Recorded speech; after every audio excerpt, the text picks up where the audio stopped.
Yes, yours truly was at the Altria Theater for the Huguenot graduation. I have the privilege of representing Huguenot.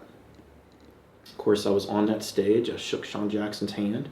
Moments later, I, along with Jason Cameras and my colleagues, were standing at the door to exit the Altria Theater to Monroe Park, and nearly all of our graduates had exited the building when we heard a succession of shots, and of course everyone began to ran back into the building.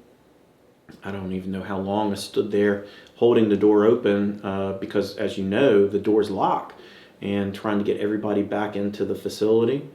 Again, this may be more than your listeners want to know, but I remember shortly thereafter we heard additional, to this day I don't know what it was, but some loud bang inside of the Altria Theater.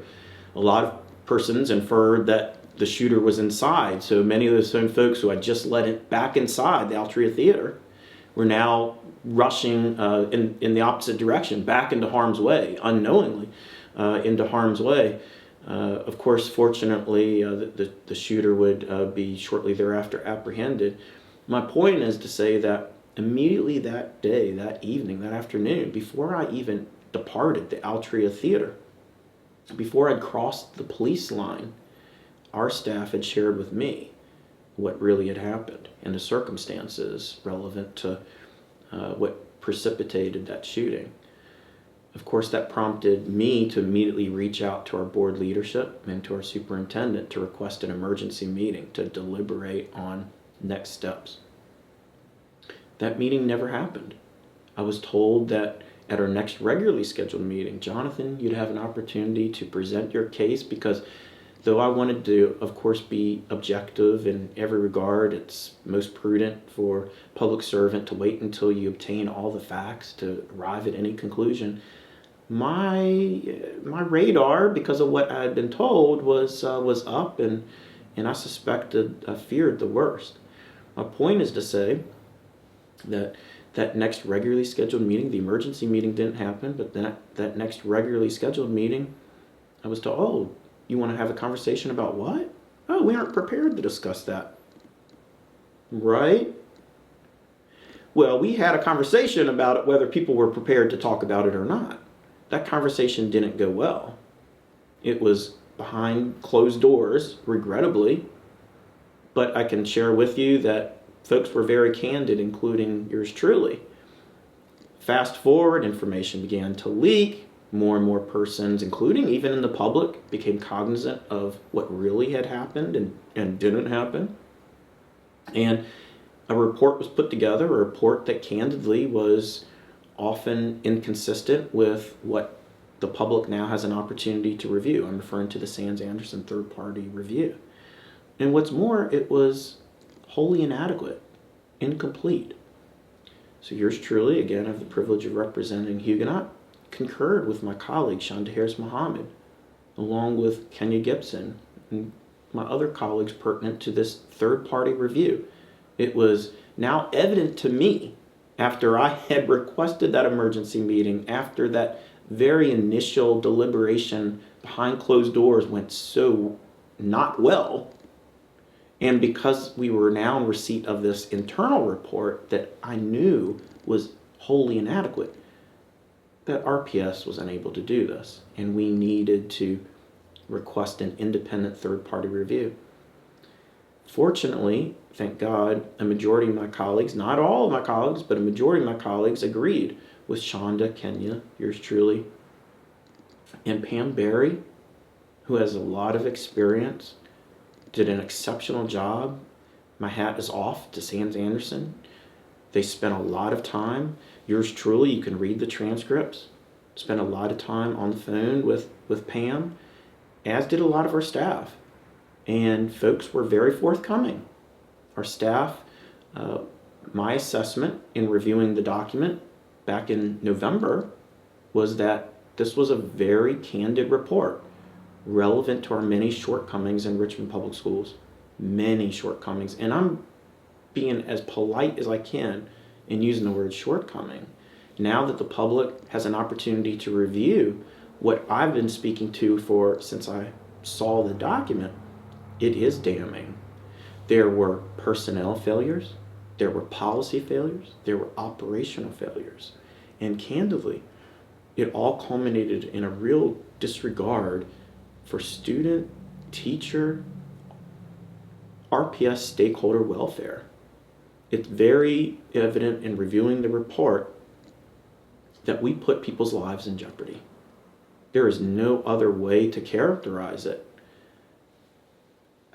I can tell you that on camera, but the truth is that now that everyone has an opportunity to read, to review the report, you will see correspondence, you will see emails, you will benefit from transcripts, folks interviewing with the attorney, Pam Berry at Sands Anderson.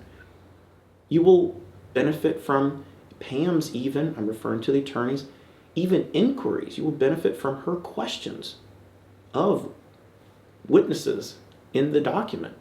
And you can infer from the dialogue in that back and forth, the exchange, almost as though it's a court, almost as though you're reading a courtroom proceeding, that it was very obvious to anyone initiating this kind of conversation that things were done very wrong. And because of it, here we are today. I think what's incumbent on policymakers, folks who have been entrusted to lead a school division, yours truly, my colleagues, is to, one, hold folks accountable. I want to be really, really clear. There are a whole lot of persons that are culpable.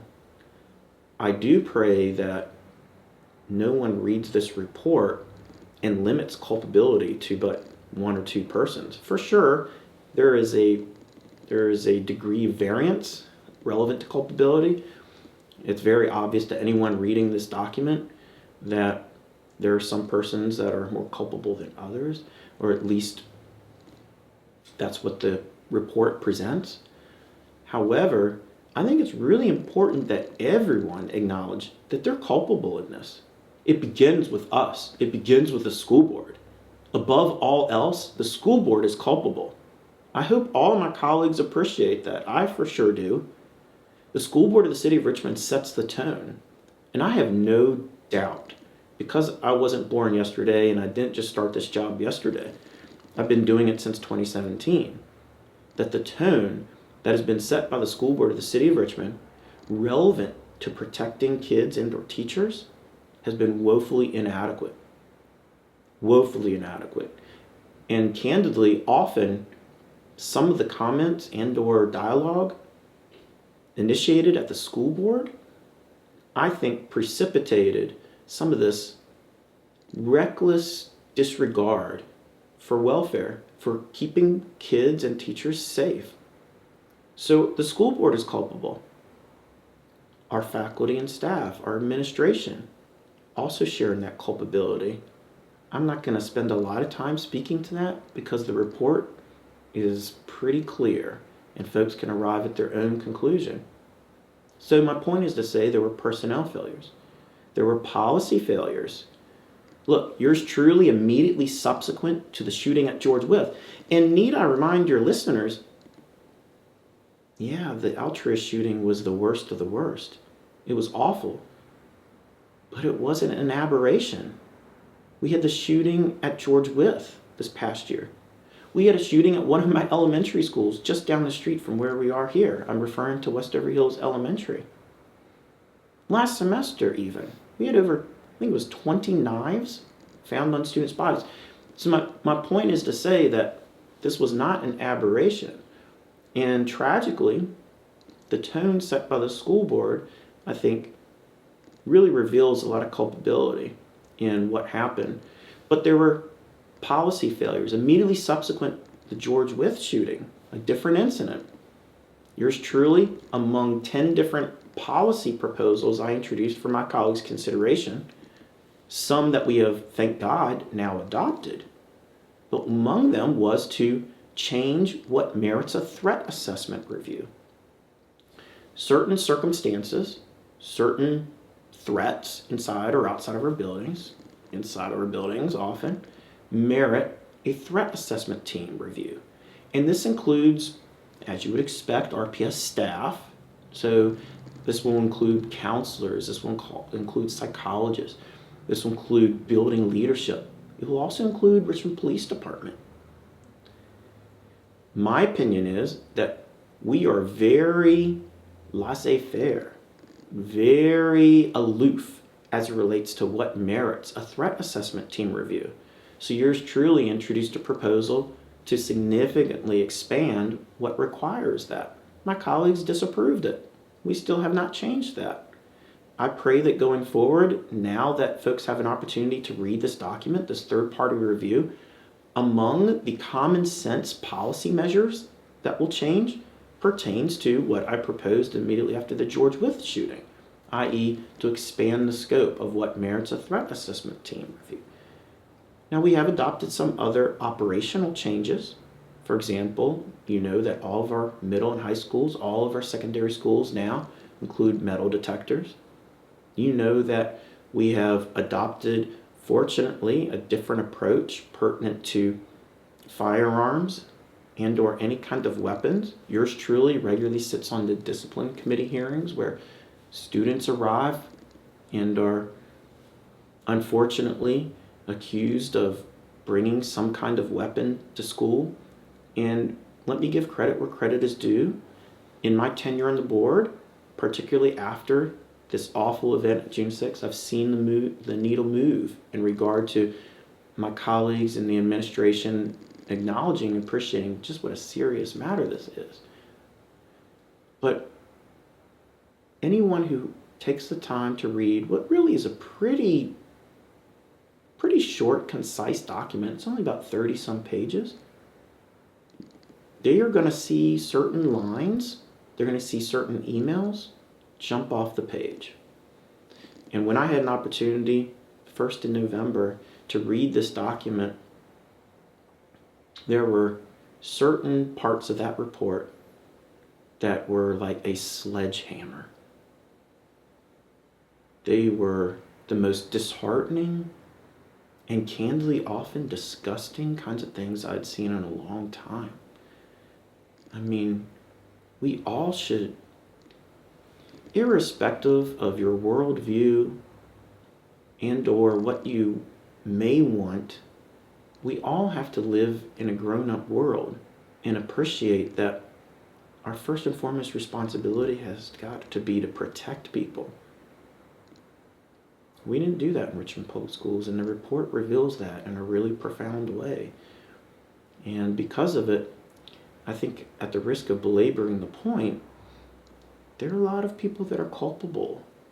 I do hope that everyone, including all my colleagues, appreciate that that includes the school board of the city of Richmond. This isn't limited to a couple of folks. This pertains to a tone. This pertains to a narrative. This pertains to an argument that I have heard articulated over and over that has put students and teachers and our parents and RPS stakeholders' lives in jeopardy. It's time for folks to call on the school board of the city of Richmond and Richmond Public Schools to do what's right, because it's long overdue.